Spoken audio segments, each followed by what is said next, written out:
Welcome,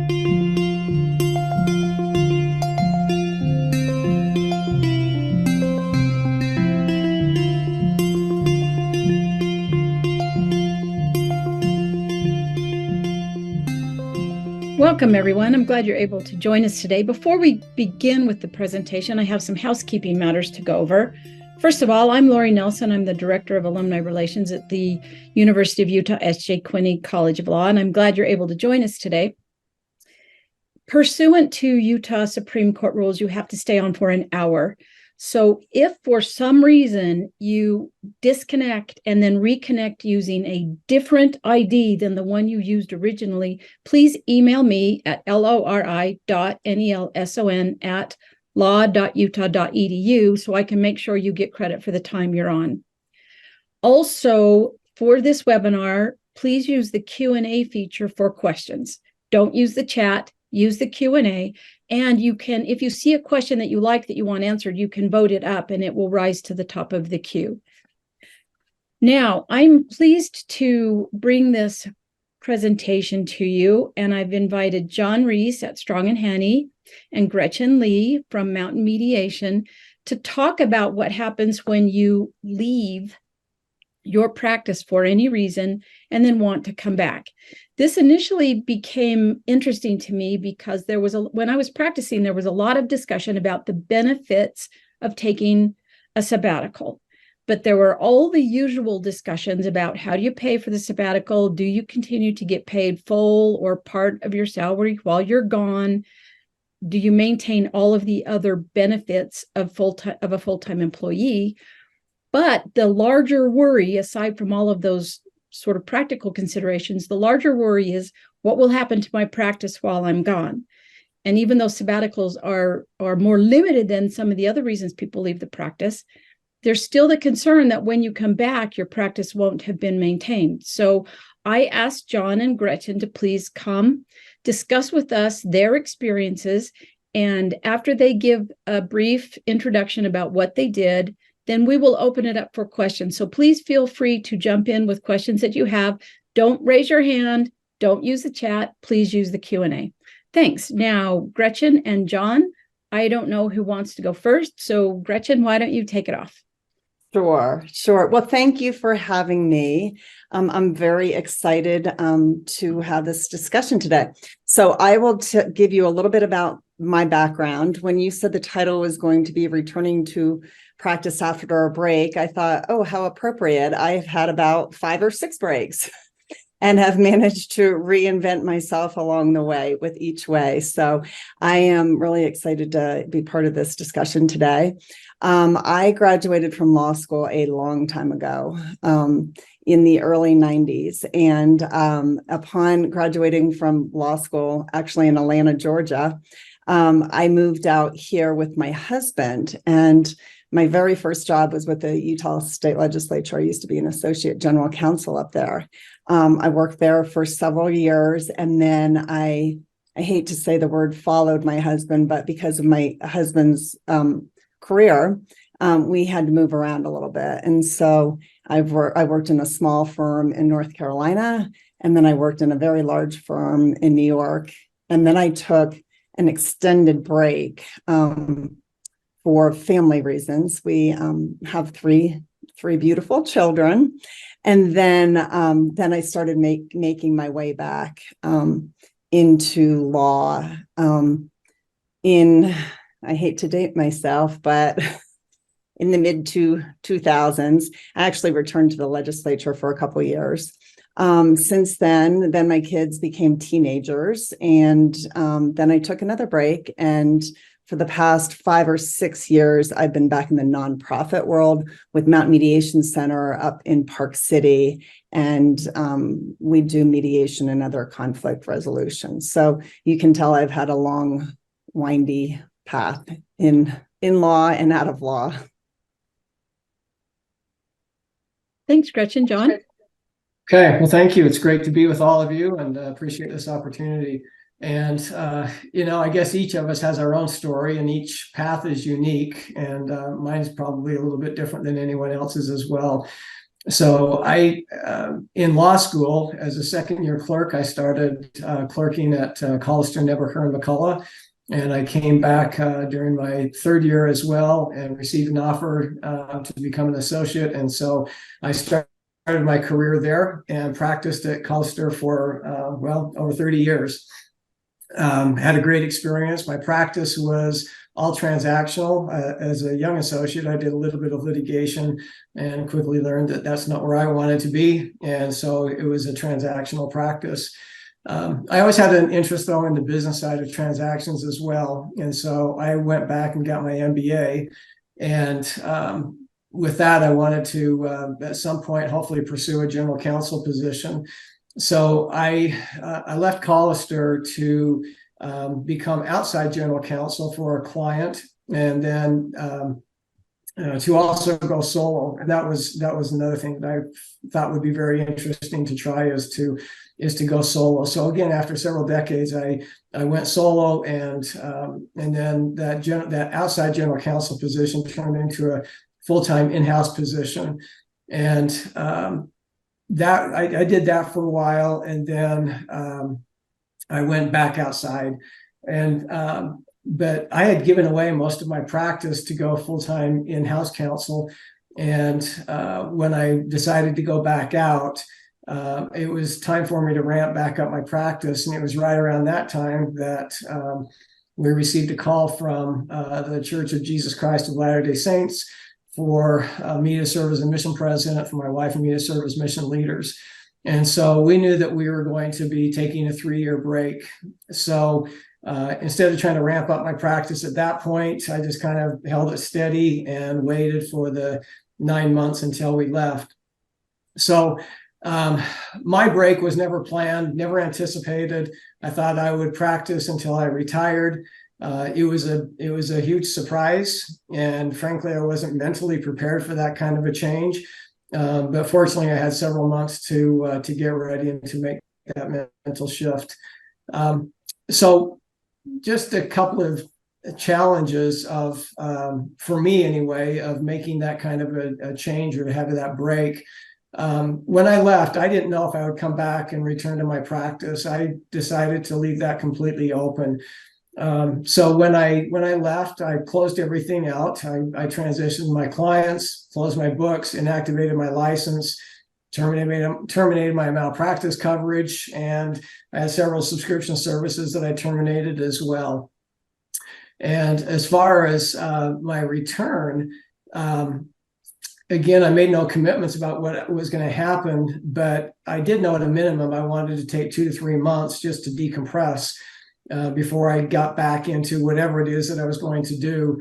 But unfortunately, or fortunately, within days after I returned home, I had a longtime client of mine reach out to me and had some needs. And so I decided to go ahead and help out that client, and ended up ramping back up within days after returning home. And so I never got my break, but I did have an opportunity to jump back into the practice. So anyway, I was gone for 3 years, been home for about a year and a couple of months now. And after I got home, I started off solo, and had another longtime client that actually came back with me as well, which I'm grateful for, but I was surprised. And I was doing some marketing on my own to try to ramp up my practice, and finally concluded that it would probably be better for me to go to a firm. And so I started talking to some firms, and eventually received an offer from Strong and Hanni to become a shareholder, and that's where I am now. And a year later, I'm still ramping up the practice, but enjoying what I'm doing. So that's kind of my story. Okay. One quick question, John. Did you continue to practice while you were getting your MBA? I did the executive program. And so Okay. it was actually alternating Fridays and Saturdays. And the firm was very good. They allowed me to do that. Okay. So to both of you, Gretchen, yours is a little bit different, but you still have to get clients somehow. What kind of marketing did you do? I mean, John, you said you did some marketing. What kind of marketing did you do? I think that would probably be a better question for John, because I've never been out on my own in private practice. I always either worked for a firm, the legislature. So I did not do individual marketing. How does Mountain Mediation get their clients?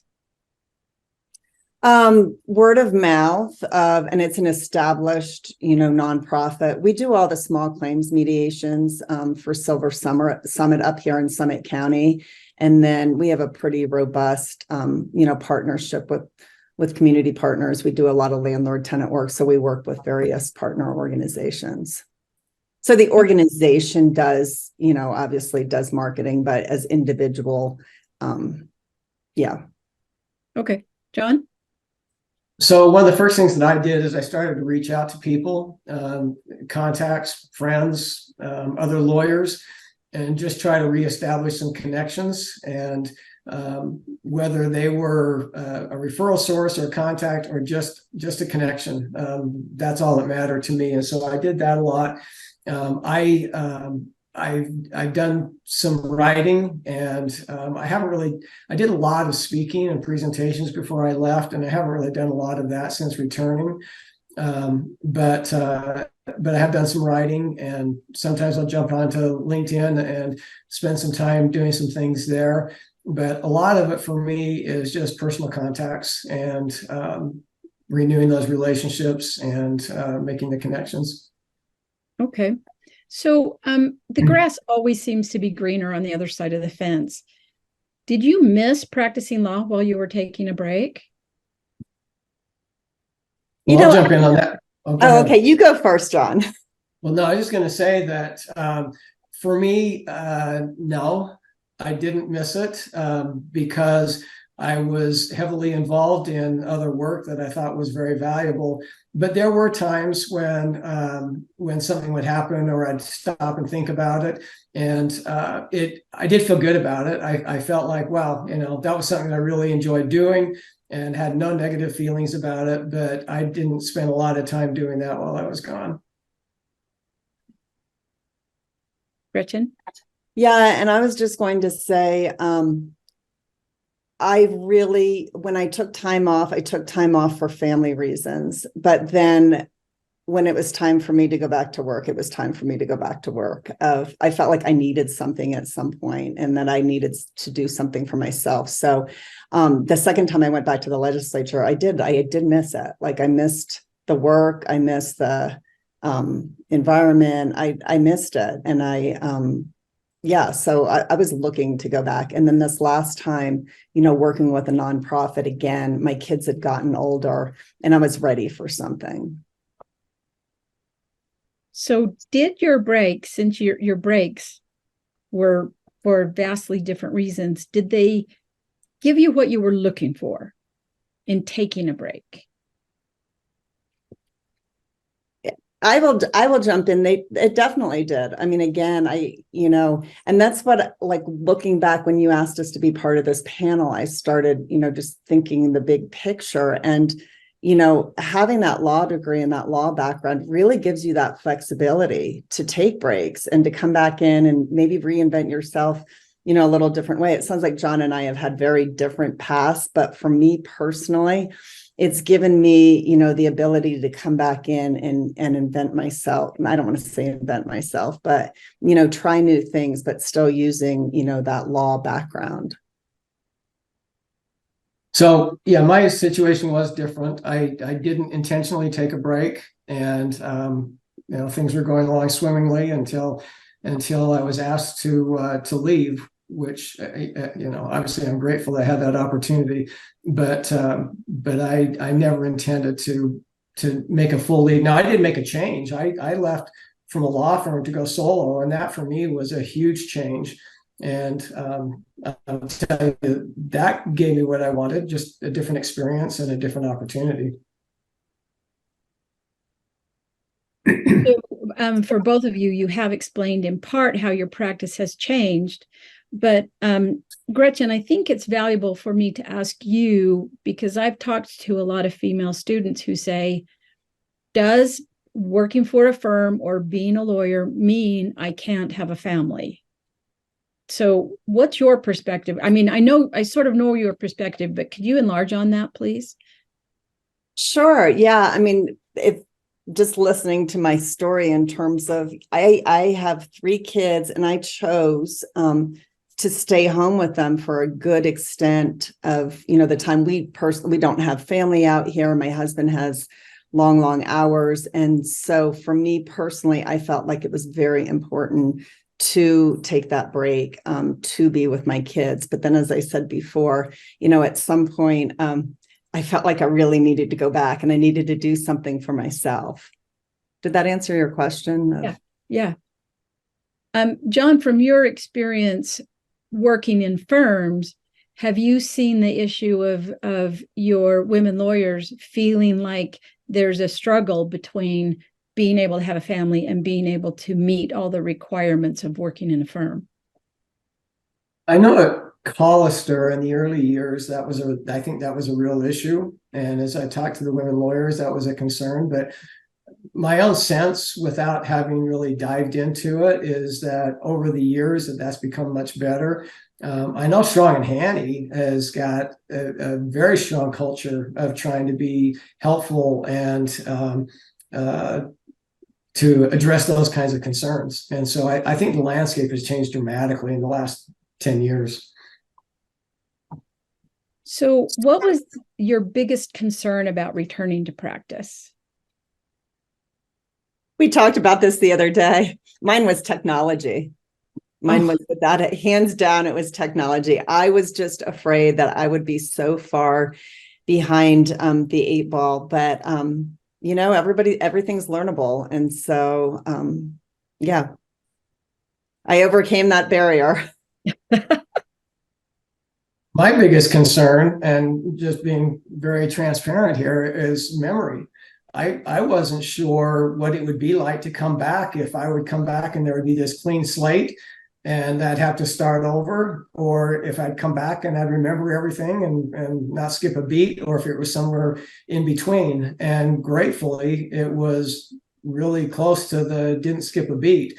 It was very easy for me to get back into doing the same work that I was doing before. Obviously there have been some changes, but they haven't been dramatic.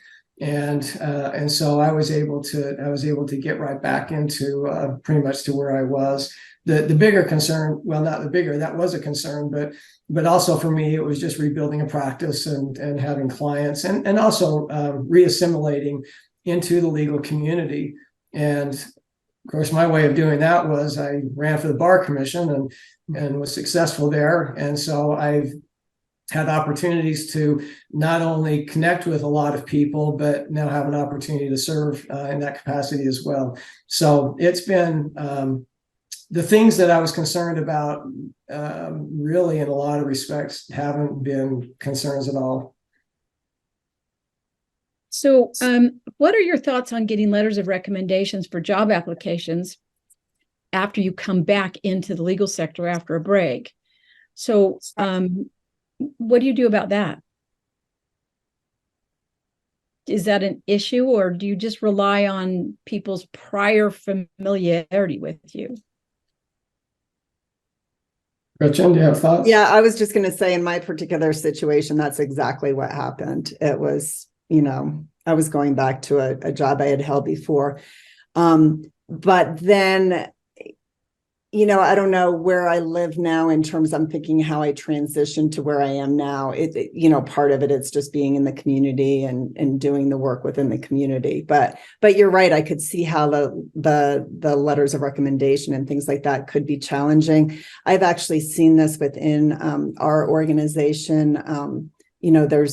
And I think having been there and having experienced it, I am so much more open to being flexible because I understand where these people are coming from. Because we've had a very similar situation. And I was in this lady's, she's applying for a job. I was in the same shoes she was, 15 years ago. So I understand where she's coming from. Yeah, so for me, I think it's more about personal contacts and people that know me and So I haven't relied on letters of recommendation really for a long time. It's just more personal relationships and contacts. Okay. Was there a difference in the pay structure after you returned? And did your absence create downward pressure on your compensation? So for me, my situation before I left, I had left Hollister, Never McCullough, and that firm actually dissolved, and so it wasn't even an option for me to go back. As Strong and Hanni, well, as a solo, obviously, it is what it is. As Strong and Hanni, their compensation system is very similar to Hollister, so it's very tied to my productivity, and that, of course, then is tied to my client base. And so the structure has not changed, but there's downward pressure on my compensation simply because I don't have the same client base that I've had in the past. Gretchen, do you have any thoughts on that? Well, and for me, jumping back in, this latest jump with the nonprofit world, obviously that's just a whole different, comparing apples to oranges. So that's not really, apples to apples in terms of, jumping from the legislature, then back to the legislature. I had been gone for all those, years. And so I wasn't accumulating experience. So that probably was not working in my favor. So did you come back at the same position or did you come back at a lower position? No, I came back at the same position. Okay. Yeah. So talking through your thinking process, Gretchen, you've talked a lot about you just wanted to do something for you and getting back into the law was important. But what were the hurdles to that? What was your thinking process? And, I've taken a break now. There are options open to me, and this is what I want to do. By the time I was thinking about when we were back here and the time I was truly thinking about, okay, I want to get back into the workforce. I had already worked at the Capitol. I had worked at a small law firm in North Carolina, and I'd worked at that large law firm in New York. I knew I did not want to work in a large law firm, and I knew I didn't want to work in a small law firm. And so it was sort of a natural fit for me just to go back. I had enjoyed, my previous work and I knew how to do it and I liked the people. And so for me, it was an ease and they were very flexible with me. So that piece, was very easy. And then, this last transition, I left the legislature again, because then my kids were teenagers and I had missed one of my daughter's full seasons of basketball seasons. I'm like, Mom, you haven't come to a game this season. So I realized, okay, it's time to pull the reins back and, be with my kids, this next section of their, lives, be there and be present. And then I just wanted to try something entirely new. And I had gotten involved with Mountain Mediation Center just as a board member. And I thought they were doing good work. And so it just made sense for me to transition, to that. Don, what were you thinking after taking an extended break, doing something completely different? In terms of my practice? Yeah. Why come back to the law school? Why not do something? Not law school, sorry, practice of law. Why not do something else? Oh, well, it's what I know.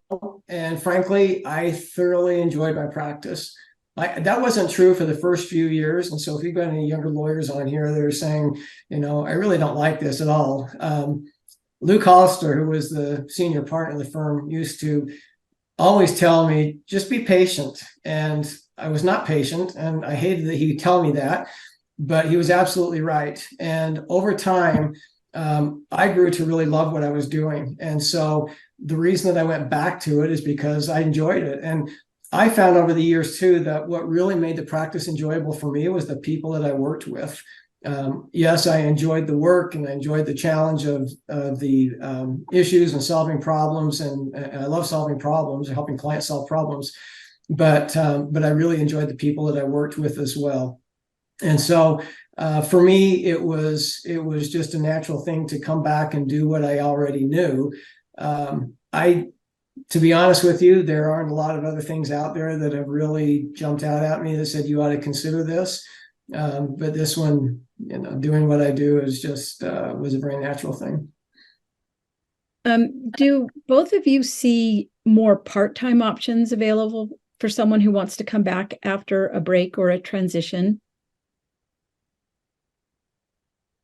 I don't know if there are more, but I think that there are more firms that are probably, I'm going to take that back. I think there are firms that are more open now to alternative structures and alternative paths for lawyers, especially as you talk to younger lawyers, and their goals and their aspirations are very different than what mine were when I was a young lawyer. And they're not just one or two of them; they're a lot. And so I think law firms are recognizing that those aspirations need to be realized, and so I think they are more flexible with that. Well, in a firm, you could intentionally be quote unquote part-time just by taking fewer clients, but there are pressures in terms of billable hours and meeting overhead. So I guess that would be a consideration you would have to address just on the practical front. Yeah, I think a lot of firms have got their fixed overhead, and they want that fixed overhead met. And so in order to do part-time, they have to also take a look at the overhead and find ways to reduce that for someone that is not going to be working full-time. And even if I as a lawyer don't have a full client base like I don't now, there are still minimums that have to be met to hit that overhead. So it really does have to start to look like a different structure, I think, in order to make that work. I think it's hard to go part-time in a what I would view as kind of a traditional structure now of one that's very based on productivity. I'd be curious if there's somebody on the call that is part-time in a firm to speak to that, because I'm just curious, because I just remember, my billable hours required ones when I worked in a firm ages ago. I'd love to hear anybody that's working part-time in a firm. Do you have any full-time mediators, or how does its structure work at Mountain Mediation? No, you know what? Our mediators are all volunteers. So I'm actually one of the mediators. I am obviously on staff. I'm the executive director of the organization, but the rest of our mediators are volunteers. We do have other than one Spanish-speaking landlord-tenant mediator. But again, so it's on call basis. Mm-hmm. Okay. And you do not have to have a law degree to be a mediator. They're two totally separate things. So yeah.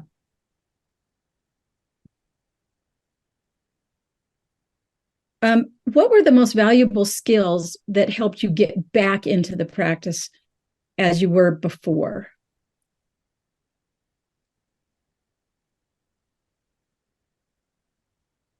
Well, so for me, again, my situation was a little bit unique because what I did was completely unrelated to law, but I did spend a lot of time working with people.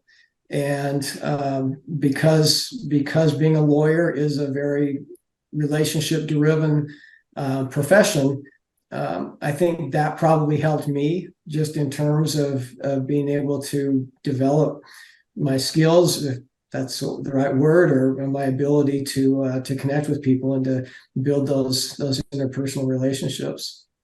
So they weren't legal related. They were really things that were outside of the practice. So, what did you do, or did you feel any need to keep up on the law? Gretchen, when you were gone, then you went back to the legislature. Did you feel like it was important to stay up on current legal issues, or did it matter? To be honest with you, I think I was so involved with my kids at that time that it didn't really faze me.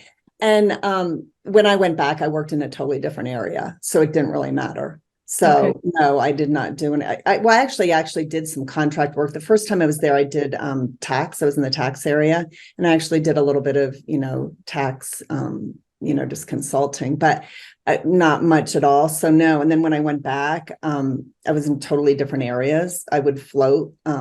They gave me the flexibility to float around. So no.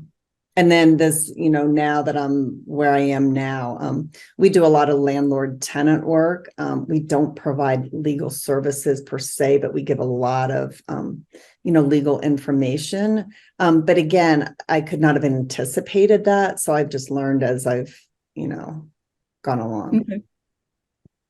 John, did you keep up on the law? Do remote CLE, all that stuff? I did not. I had inactivated my license, and I had committed myself to go and to serve full time, and it was full time plus. And so I just completely let it go. There were a couple of anyway, no, I completely let it go. No CLEs, no discussions about legal issues. As I mentioned at the beginning, one of my big concerns was, what was it going to be like when I finished with my break? And I didn't know if it would be easy to jump back in or not. But I simply had confidence that one way or another it was going to work out. Either I was going to be able to jump back in and get updated in areas where I needed to, which I have spent time doing, or if it wasn't there, then I'd move on and do something else. So what is the social impact of taking a break? Are your peers supportive, and they're okay with you being absent? Or is there a negative response that you did this and now you're back? John? Yeah, for me, no, it's actually been very positive as I've reconnected with people that I worked with or had relationships with before I left.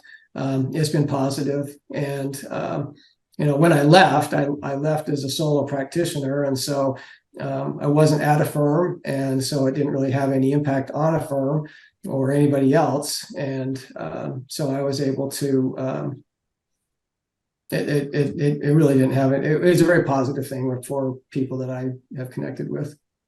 What about you, Gretchen? Yeah, I would definitely say the same thing. Very positive and supportive.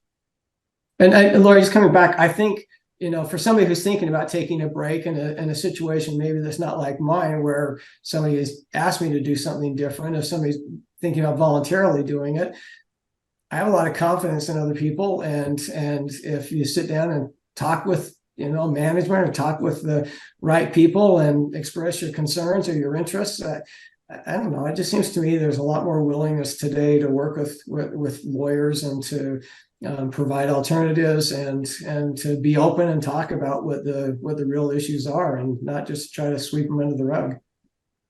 Okay. So in answer to your question about whether there's someone who can speak part-time, we do have someone. One of our attendees works part-time as an associate at a law firm.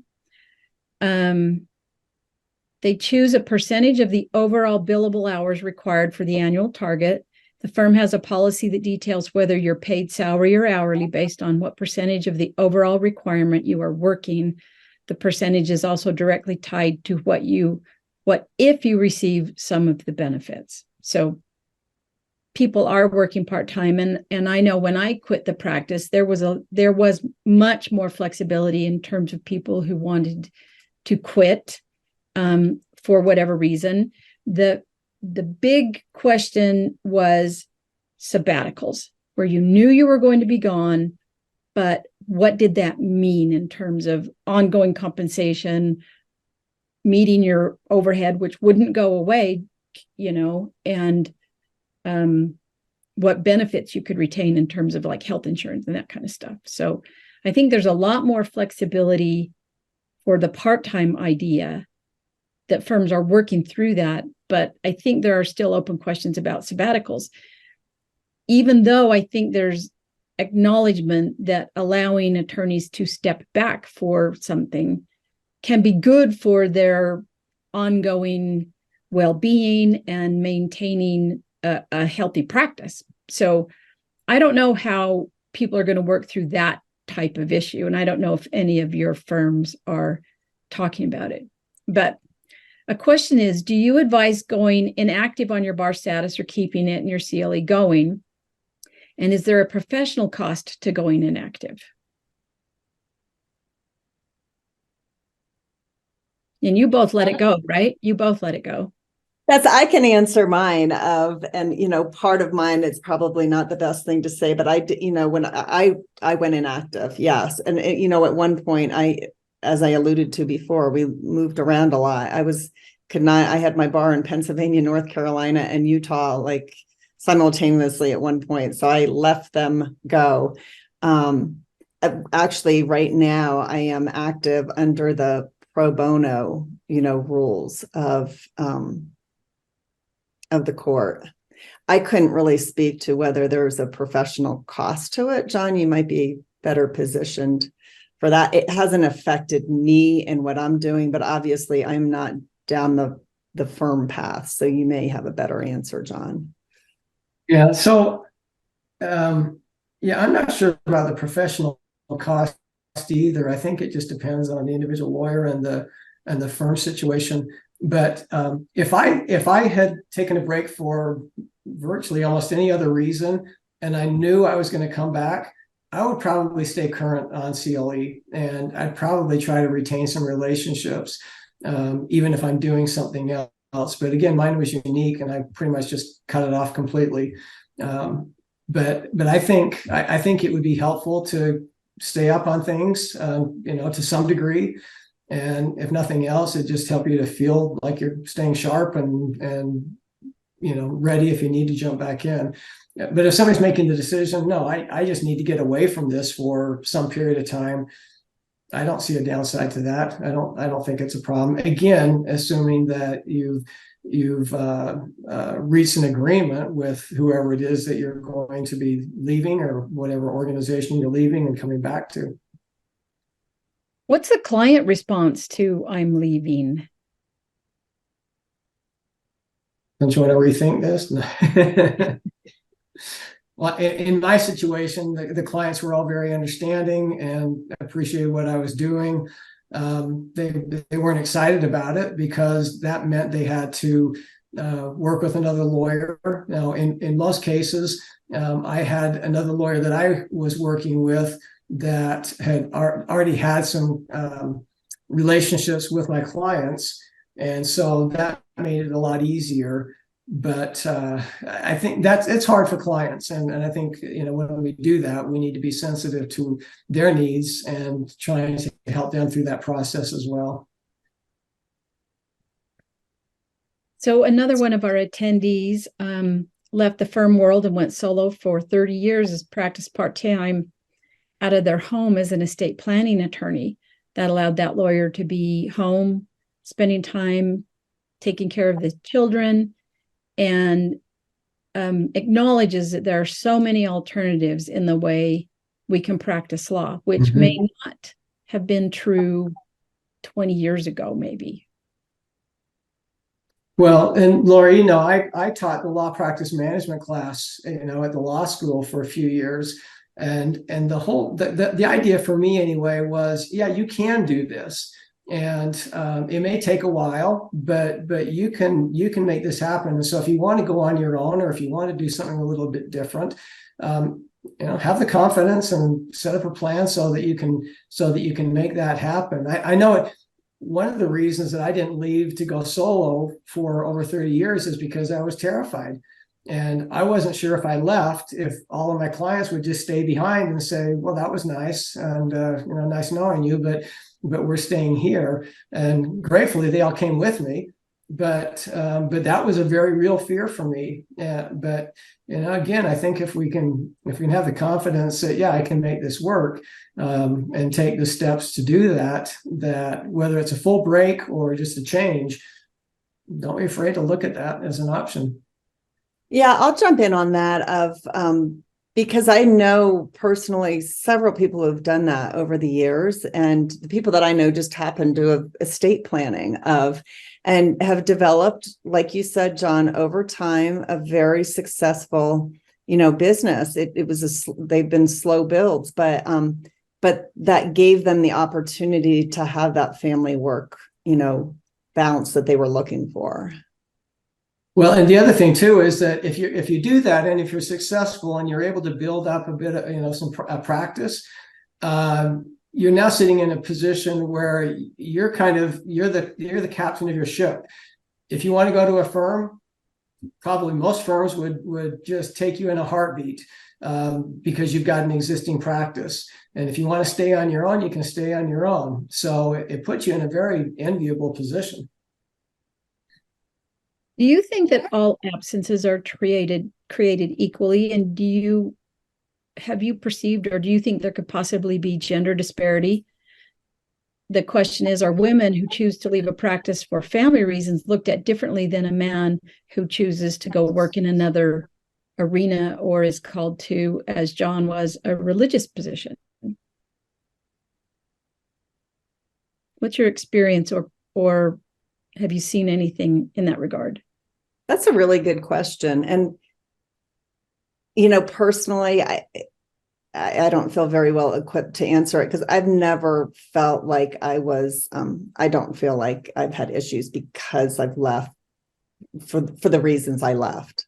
I don't feel like that's been an issue. I felt like it was always well respected, and I've been able to bounce back wherever it was, just fine. But that's just my personal experience.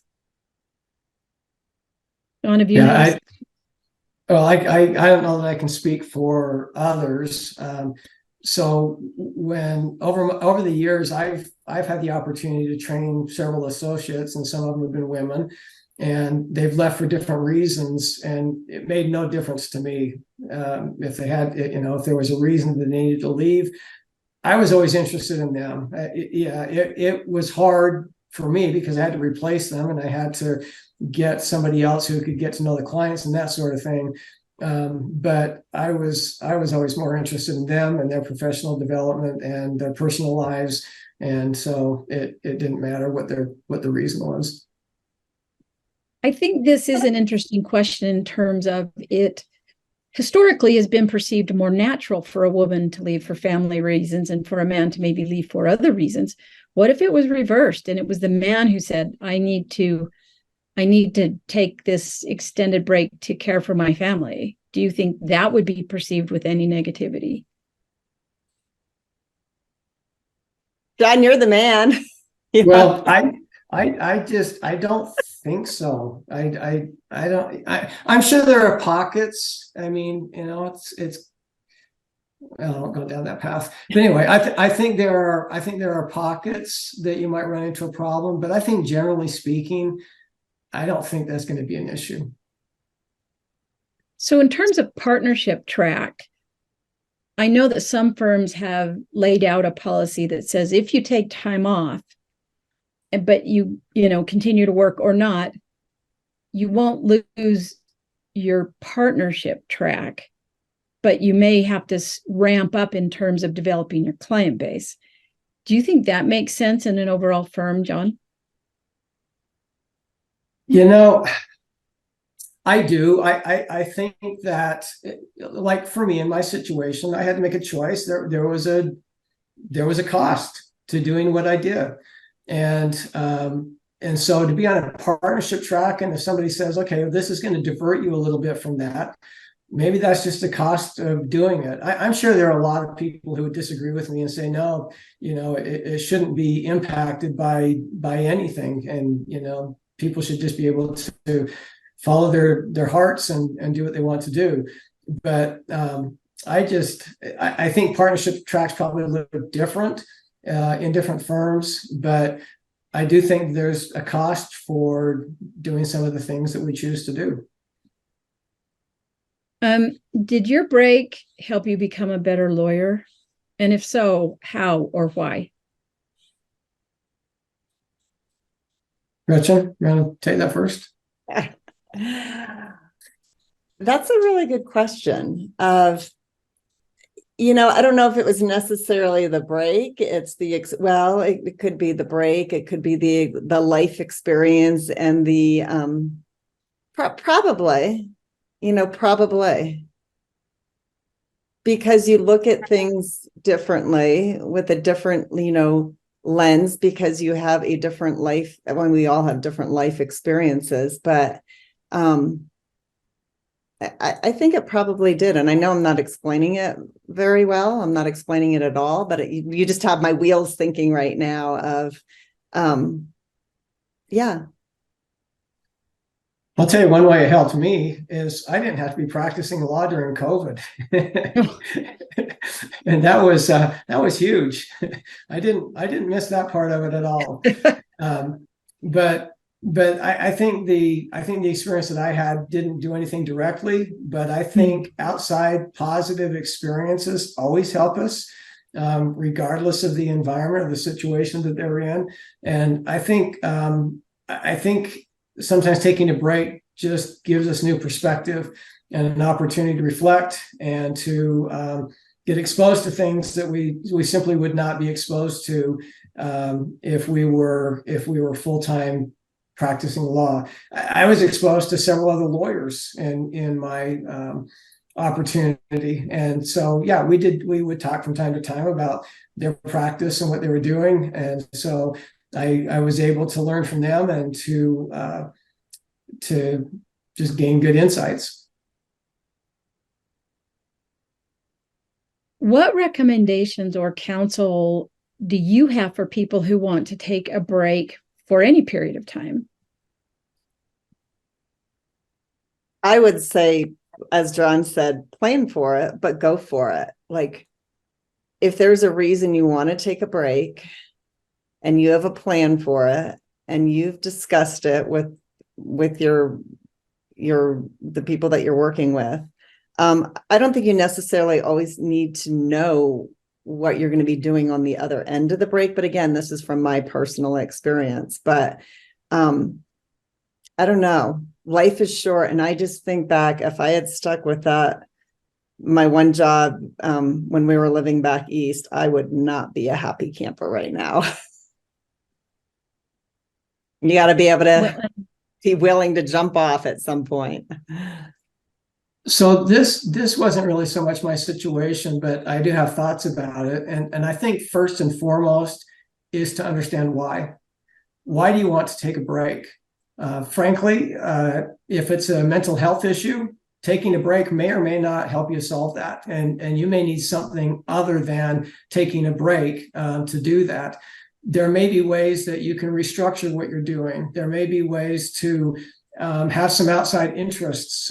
There are a lot of things that I think you have to ask the question, why do you want to do this? Because the why will determine the what. And so if you figured that out, then I think it makes it a lot easier to head down that path. But see if there are alternatives, and one might be slowing down, one might be taking a break. But I think the key is just understanding why, and that's not always easy to do, but I think it's important to figure that out. So, how do we equalize the cost of taking a break in the context of family caretaking leave? Women have time for physical recovery that men don't have, but then family leave that delays partnership consideration prefers men who can physically return sooner. So how do we equalize that out across the reason for the break? You have thoughts? I think that one's above my pay grade. Definitely above mine. So, Gretchen, you left twice, and both were family-related reasons. Mm-hmm. And you came back twice. Did coming back in a different location make a difference into how you looked at the return? Are you referring to my most recent, like where I am now? Yeah. Can you repeat that one more time? Well, I'm wondering if the fact that you were back east, yeah, and you took a break, but then you came out west and took a break and then came back. Was it easier to come back because you came from east to west, and so you were sort of starting over anyway, or do you think that made any difference? No, I really don't think it did. I think part of it, so much was driven by, just our family dynamics and the fact that, we had 3 kids bundled close together in age and no family support out here. And so, when I came back, it was all timing of, okay, that's under control now. Okay, now I can focus on myself a little bit. And then, pulling back, again, responding to the family dynamics. John, you came and went not to the same firm, but to the same location. So you knew all the same people. Your clients, you said, returned to you. Do you think that was, well, let me rephrase it. How do you think that was with them leaving the people they were working with while you were gone and then coming back to you? Was there any resentment from the attorney that they left? Or how did that work? I had one client that that I had worked with for 25 plus years. He actually reached out to me about 8 months before I came home and said, "When are you coming home? And we want you to work with us again." And I was very surprised by that. And I think I might have even said, "Well, it's been almost 3 years. I mean, really?" But just came home, found out that they liked the relationship. And it wasn't that they really had anything negative about the lawyer they're working with. But the lawyer that they were working with was one that I was working with before I left. And so we had a good relationship as well. The one other client that had me jump in as soon as I got back was one that I had worked with for probably 20 years. He left the client, went somewhere else, and I sort of lost track of him. He didn't even know I was gone. And so when he reached out to me, that was with the new company, the new client reaching out to me. And there was one other one that I had done a little bit of work with from time to time. Everything else is new. And so being here in the same location, yeah, it's huge because that's everybody I know is here. If I were to go somewhere else and try this, I don't think I'd do it. I'm pretty sure that I would go do something else. I think it would be overwhelming. And for me, I think it would be overwhelming and too difficult. So after you've both taken breaks of various lengths of time for various reasons, do you think there is merit to the sabbatical argument that stepping away for a period of time can be helpful, excuse me, and make you more energized and a better lawyer? I'll jump in. I think so. I think there would be significant value. You've pointed out that there are a lot of costs or downsides to it. But if you're in an environment that is support, so like for my clients are all small to mid-sized businesses. And so it's not like I've got a team of lawyers that works with them and I step out and somebody else is already there. And so that would be real challenge, be very challenging for me in my situation. But if you're in a firm or you've got another lawyer you work closely with, somebody that could step in, then hopefully the cost would not be too significant. And that's even independent of the economic costs. So I think it's just figuring out how to make it work. But your question was, would it be beneficial? I think absolutely. I think it would be a good thing to step away and have some time to just kind of recalibrate. How do we help the legal profession progress in providing more opportunities for flexible schedules and leaves or breaks for all attorneys, not just women? Other professions are ahead in this area and achieving greater statistics and retaining talent at 5 to 10 years.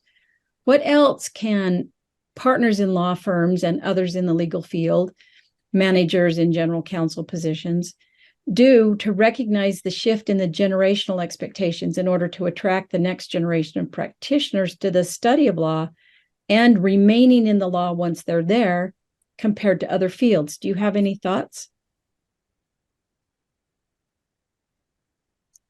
You jump in, John. Well, so my thought is communicate. And, there are a lot of issues out there that need to be resolved. And I think the more that we're communicating I think the more likely it is that we're going to come up with solutions. Partners in law firms, especially partners that have been around for many years, have sort of got a mindset that this is the way it's always been and this works, and maybe not really looking to kind of solve some of these problems. I think to some degree they're being forced to, because the younger pool of lawyers is requiring this. But I think if lawyers with these kinds of interests and concerns were able to have those conversations with other lawyers, I'm a big fan of problem solving and being creative and realizing that there's always an answer. It may not always be the best, but start somewhere. And so I think communicate and try to come up with solutions that might work, and then try them. What do you think, Gretchen? I was just going to jump in and say something very similar about the need for the younger generation to communicate so their voices can be heard.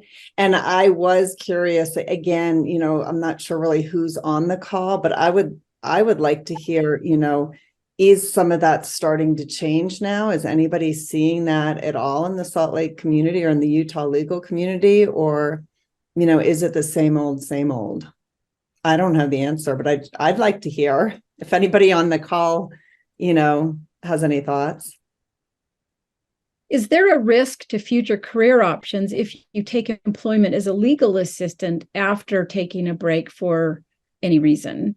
If you or is it better to return directly to the practice of law?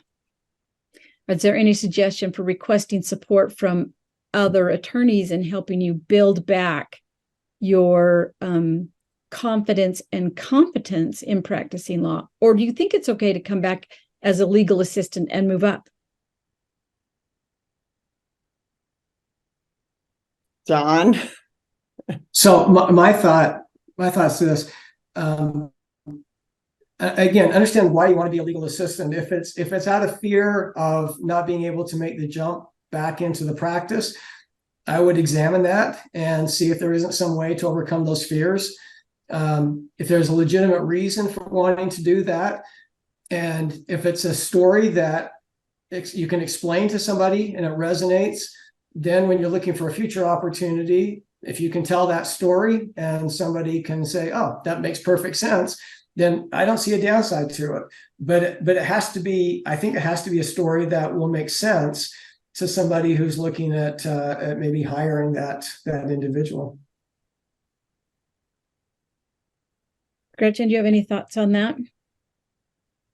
Well, we are out of time. Thank you both so much. I think this is a very important topic. I do think it's a difficult topic and not everyone has all the answers, but we do and should make decisions for our lives based upon what we need and not necessarily just what our clients need or our law firm partners need. But I also think that having the discussion about the benefits of taking a break, as well as overcoming some of the hurdles of returning, is a really valuable conversation. And I hope it can be ongoing for those of you that were able to join us today. Thank you very much, Gretchen and John. I really appreciate your work on this and your consideration and taking time out of your day to do this. So thank you, thank you, thank you. Thank you, Lori. And thanks, Gretchen. Thank you.